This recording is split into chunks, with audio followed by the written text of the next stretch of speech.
Avui us portem oli perfumat de farigola i romaní. A continuació, els ingredients. Va, Jordi, comencem? Amb una birra freda a la mà i amb ganes de caminar. En un cassó posem l'oli d'oliva. D'olis n'hi han de diferents qualitats. Haureu d'escollir el que us agradi més a vosaltres.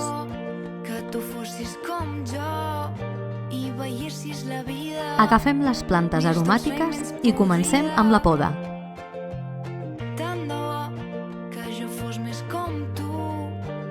Coneguis la vida de prop, perquè portes anys escrivint-li cançons. Anirem tallant branquetes fins a acumular uns 10 grams aproximadament de cada planta.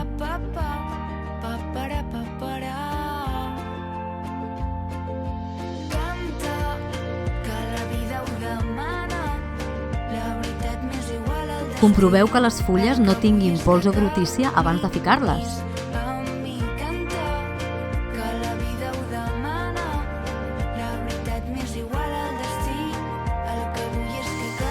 Quina bona olor que fan, Ho posem a escalfar tot plegat fins que l'oli arribi als 80 graus aproximadament i ho deixarem durant 20 minuts en els quals anirem removent de tant en tant. Ho retirem del foc, fem 4 voltes més i ho tapem amb paper d'alumini. Ho deixarem reposar durant 1 hora a temperatura ambient. Ara podeu descansar una miqueta i fer un tomb per les xarxes.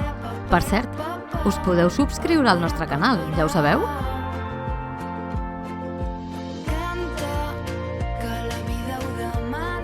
Un cop ha passat el temps de repòs, ens posarem a colar l'oli per deixar-ho lliure d'herbes.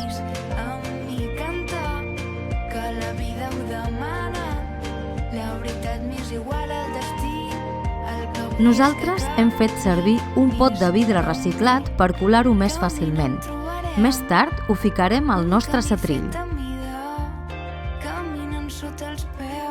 Aquest oli perfumat ho podrem fer servir de diferents maneres, per complementar altres receptes, per fer un pa amb tomàquet amb aromes muntanyencs, per amanir verdures, pel que us vingui de gust. Salut i bon menjar!